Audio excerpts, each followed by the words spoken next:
ঢাকা থেকে ভারতের স্বর্ণ পাচারের নিরাপদ পথ হয়ে উঠেছে খুলনা।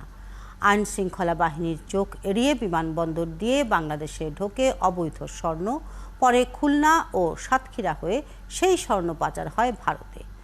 পুলিশ মাঝে মধ্যে স্বর্ণ বহনকারীদের গ্রেপ্তার করতে পারলেও চোরাচালানের গডফাদাররা রয়ে যায় ধরাছোঁয়ার বাইরে। রকিবউদ্দিন পানুর প্রতিবেদনে বিস্তারিত।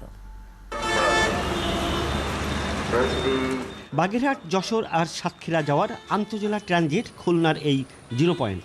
ঢাকা থেকে অবৈধভাবে স্বর্ণের বার সাতক্ষীরা যাওয়ার পথে সব সোনা উদ্ধার হয়েছে এখান থেকেই।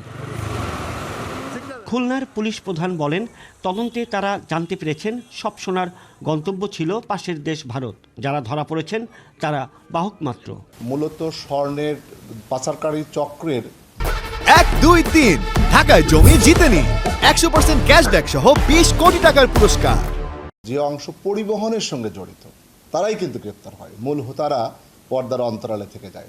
তারা হয়তো একটা টাকা তাকে দিতে রাজি হয়, স্বর্ণটা ঢাকার থেকে নির্দিষ্ট জায়গায় সাতক্ষীরা পৌঁছা দেওয়া হয় তাদের দায়িত্ব। আইনজ্ঞরা বলছেন, অস্ত্র, মাদক বা সোনা যাই পাচার হোক না কেন, আইন শৃঙ্খলা বাহিনী তার সামান্যই উদ্ধার করতে পারে।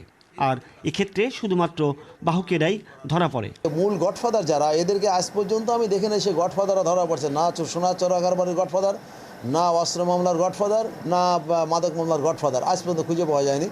আমি দেখি নাই যে সেই গডফাদারদের আজ পর্যন্ত মামলা তদন্তকারী অফিসাররা নিয়ে আসছে, বিচারের সম্মুখে নিমিত্তে দাঁড় করাতে পারছে। পুলিশ কমিশনার দাবি করেন, সর্বশেষ ঘটনায় শুধু বাহক নয়, পাচারকারী চক্রের শুরু থেকে শেষ পর্যন্ত সবাইকে তারা শনাক্ত করতে পেরেছেন।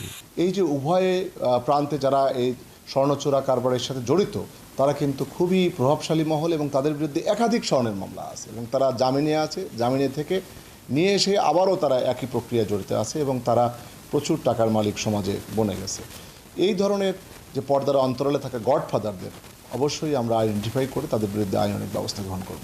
গেল এক বছরে শুধুমাত্র খুলনার লবণচোরা থানার পুলিশই সোনা পাচারের 4টি ঘটনায় উদ্ধার করেছে 37টি সোনার বার, যার ওজন ছিল 4 কেজি 300 গ্রাম। আনুমানিক বাজার মূল্য প্রায় 4,70,00,000 টাকা। রকিবউদ্দিন পান্নু, 71, খুলনা।